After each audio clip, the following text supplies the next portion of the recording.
मैं मौजूद हूँ गोड्डा मेला मैदान में। प्रोग्राम अभी ख़त्म हुआ। वक्फ संशोधन बिल को लेकर के एक प्रोटेस्ट था, एक जो विरोध प्रदर्शन जताना था उस चीज़ को लेकर के यहाँ भी झारखंड बिहार के बड़े बड़े उलमाए कराम मौजूद हैं, उनसे सवाल पूछेंगे। हजरत, मैं आपसे ज़्यादा कुछ तो नहीं पूछूंगा, सारा कुछ अपने बयान में कह दिया। एक सवाल आपसे पूछना है, क्या आपको सुप्रीम कोर्ट पर पूरा भरोसा है? हमको पूरा भरोसा है, अब भरोसा करना भी चाहिए। वो अदालत उज़्मा है कि भाई वहाँ से इंसाफ मिलेगा। और जो रिमार्क सुप्रीम कोर्ट ने पहले मरहला में की है उससे तो और हिम्मत हम लोगों की उम्मीद भी बढ़ी है कि वहाँ से इंसाफ का घर है, वो वहाँ से इंसाफ। राम मंदिर के फैसले को लेकर के क्या लगता है कि दोबारा वक्फ बिल जो संशोधन बिल है वो पारित हो जाएगा, पास हो जाएगा, आपके हक में फैसला वो नहीं आएगा, ऐसा लगता है? देखिए, ऐसा नहीं होता है और न हुआ है कि सुप्रीम कोर्ट बिल्कुल सबको ख़त्म कर दे या ऐसा करे। लेकिन जो जो दफ़ात उसके आइन से टकराते हैं, चूँकि सुप्रीम कोर्ट आइन की रक्षा के लिए है, इसलिए अगर उनको ख़त्म कर दिया जाता है तो यकीन मानिए कि भाई हम लोग की लड़ाई तो यही है। हम तो एक एक पॉइंट बोल करके कहते हैं कि उसके जितने दफ़े हैं वो सब के सब दस्तूर, आइन, संविधान से टकराव गए। अब अगर सुप्रीम कोर्ट की हर एक पर नज़र जाती है तो सुप्रीम कोर्ट की तरफ से हर एक को रद्द किया जाएगा। अगर रद्द किया जाएगा तो वही राहत का सामान होगा। हमारा तो अभी भी डिक्लेयर करना है और हम लोगों ने जीपीसी को भी कहा कि आप बैठिए, एक एक जो आपका पॉइंट है वो देश के संविधान और दस्तावेज से उसका टकराव है। सोशल मीडिया का दौर है हजरत, हर तरह की बातें आती है। एक आरोप भी लगाया जाता है उलमाए कराम पर कि वक्फ की जो ज़मीनें थी, बहुत सारी ज़मीनें हैं उनके हाथों में है, वक्फ बोर्ड के पास है, वो उनका जो है जैसा इस्तेमाल होना चाहिए। जिस तरीके से अभी मुसलमान बहुत पीछे है हर चीज़ में, शिक्षा में, स्वास्थ्य उन सुधार के लिए उनके पास हॉस्पिटल्स नहीं है, बड़े कॉलेजेस नहीं है। अगर वैसा होता तो केंद्र सरकार इस पर आवाज़ उठाने पे ज़रा सा सोचती।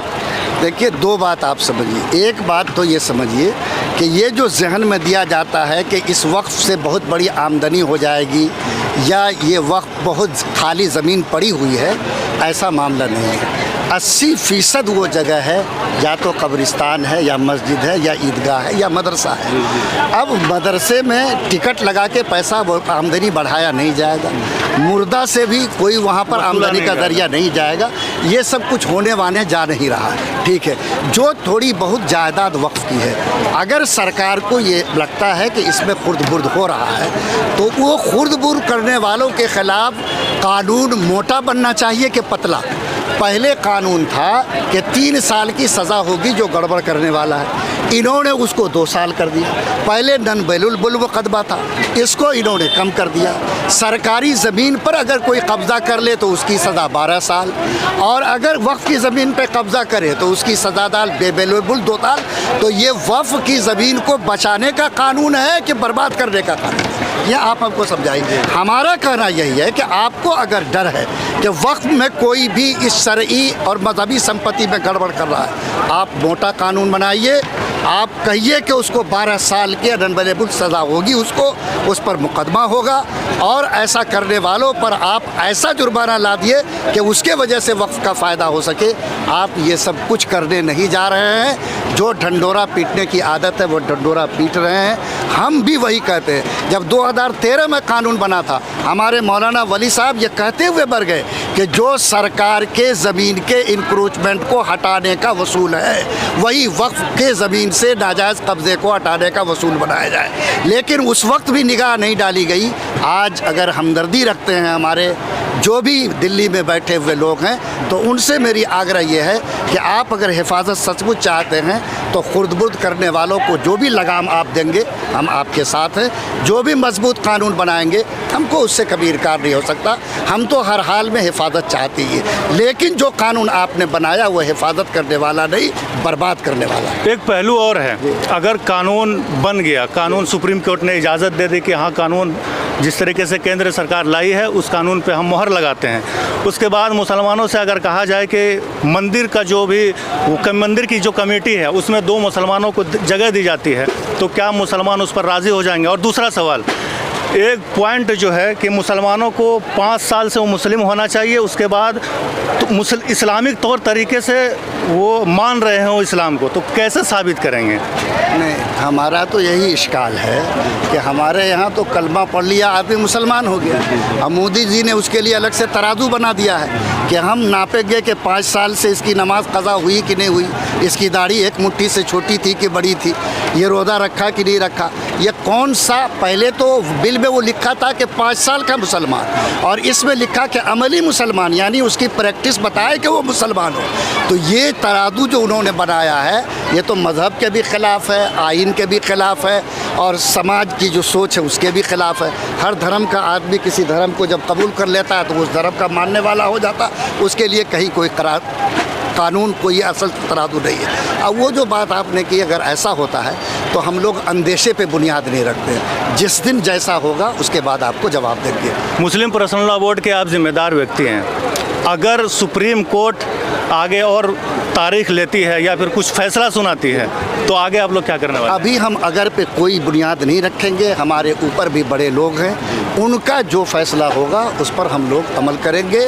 पूरे हिंदुस्तान में जो लोग ऐसे संगठनों से जुड़े हुए हैं जो उनके आदेश का पालन कर रहे हैं, हम लोग उस हिसाब से अपना कदम उठाएंगे, उसी हिसाब से चलेंगे। जी, ये तो हमारे साथ मौलाना सोहराब साहब, इलाके के एक और जाने माने हमारे साथ मौजूद है अताउर रहमान सिद्दीकी साहब। इनसे पूछते हैं बस एक सवाल आपसे, आप बड़े बुजुर्ग हैं, देश की आप राजनीति आपने बड़ी बारीकी से देखी है, सुप्रीम कोर्ट कहाँ तक मुसलमानों के फेवर में रही है और आगे कितना रहेगी?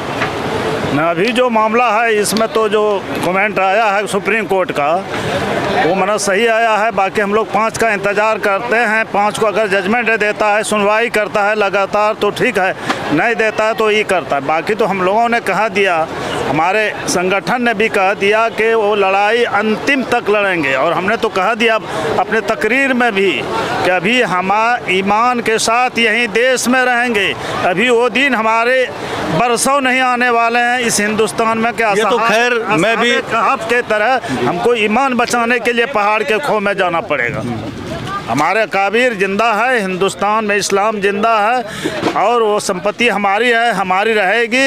हमने कहा दिया कि ये पर्सनल लॉ बोर्ड जो बना है, जिस टाइम में मना साहबानू वाला मामला आया था और मुतमन्ना बिल वाला मामला आया था, उसी ने इसको जन्म दिया।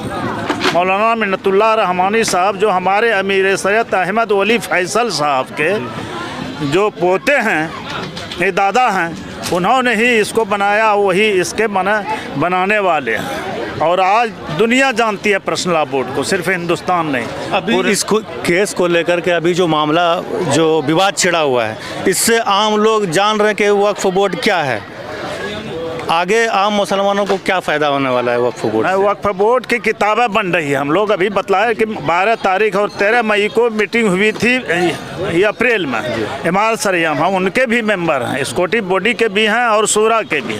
वहाँ भी लोगों ने बात रखा, हम लोगों ने भी मन रखा, उसकी किताबचा बन रही है और हर मस्जिद में हम देंगे, हर जिम्मेदार को किताब मन जगह जगह देंगे देश में, और वो उसी के मुताबिक हम लोग चलेंगे। और फिर कहा अभी मुफ्ती सोहराब साहब ने कि बड़ों का जो फैसला आएगा उसके मुताबिक हम लोग चलेंगे। बिल्कुल, बड़ों का जो फैसला आएगा, जब तक भारत में अखंडता, एकता, हिंदू मुस्लिम सिख ईसाई में जब तक एकता बाकी रहेगी, जब तक हिंदुस्तान बाकी रहेगा, जब तक संविधान बाकी रहेगा। अभी मैं मौजूद था गोड्डा मेला मैदान से।